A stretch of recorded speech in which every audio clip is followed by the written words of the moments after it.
আসসালামু আলাইকুম রহমতুল্লাহ।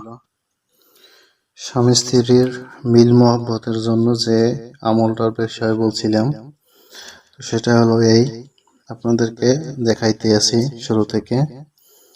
আপনারা যেটা করবেন, 3 আঙ্গুল, বৃদ্ধাঙ্গুল, শাহাদাত আঙ্গুল, মধ্যম আঙ্গুল, 3 আঙ্গুল দ্বারা আপনারা চিনি নেবেন, যতটুকু নেওয়া যায় 3 আঙ্গুল দ্বারা চিনি নেবেন। নেওয়ার পরে সেই চিনির উপরে আপনারা আগে দুরূদ পড়ে নেবেন 11 বার।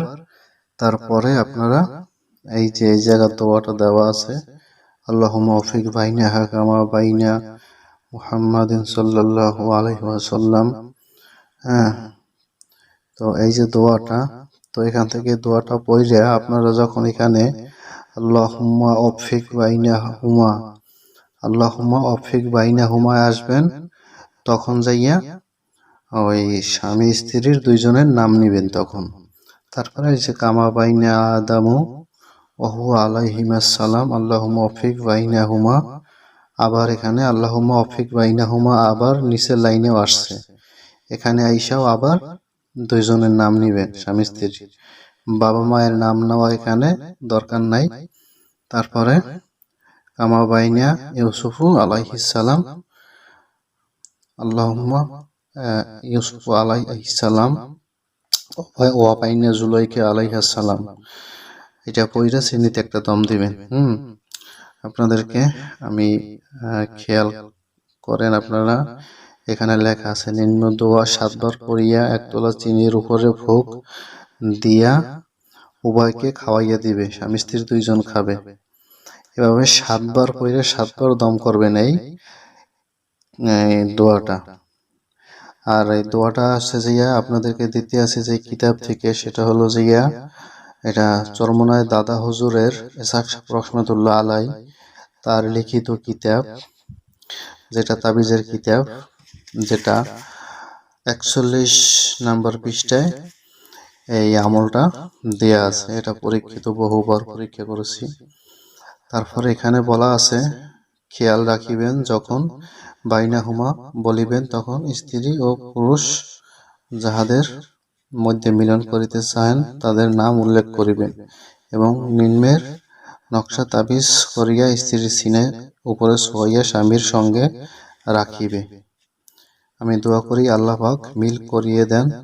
আমার লিখিত খাস পর্দা বইখানা পড়িয়া স্ত্রীকে শুনাইবেন। দাদা হুজুরের 27 খানা কিতাব লেখা আছে, এর মধ্যে একখানা কিতাব আছে যেটা হলো জিয়া খাস পর্দা, তো সেই কিতাবের কথা আসলে বলছে। হ্যাঁ, তো যাই হোক, সে এখানে সে বলছে যে আমি কি আমি আমি দোয়া করি আল্লাহ পাক মিল করাইয়া দেব। দেখেন একজন আল্লাহর ওলি, তিনি এই তদবিরটা দিচ্ছেন এবং তিনি এখানে দোয়া কইরা দিচ্ছেন আল্লাহ যেন মিল করাইয়া দেন। তো এরকম একজন আল্লাহর ওলি যখন দোয়া করাইয়া দেয়, তখন সেই আমলের ভিতরে আল্লাহ সুবহানাহু ওয়া তাআলা এমনিতে বরকত দান করেন। এবারে তাবিজটার দিকে লক্ষ্য করুন। এই যে তাবিজটা আপনারা লিখবেন, হ্যাঁ, তাবিজটা আপনারা এইভাবে তাবিজটা লিখবেন। অবশ্যই মুখে মিষ্টি জাতীয় চকলেট অথবা চিনি মুখে দিয়া লিখবেন।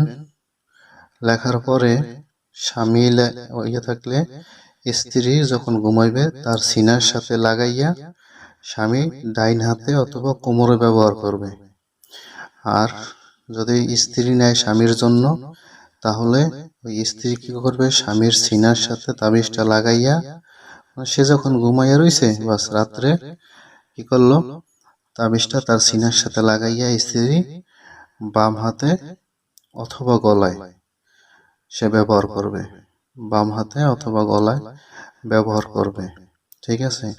এবং এই চিনিটা যে নিবে 1 তোলা চিনি, এটা দিয়া চার মধ্যে, শরবতের মধ্যে, সেমাইয়ের মধ্যে, যে কোনো কিছুর মধ্যে এটা দিয়া তারে খাওয়াই দিবে স্বামী বা স্ত্রীকে। ইচ্ছা করলে নিজেও এখানে খাইতে পারে, কারণ এখানে উভয় দোনোজনকেই খাওয়ার নির্দেশ দিছে, যেন দুইজনেই দুইজনের প্রতি আসক্ত হয়, দুইজন দুইজনের প্রতি মোহাব্বত বাড়ে।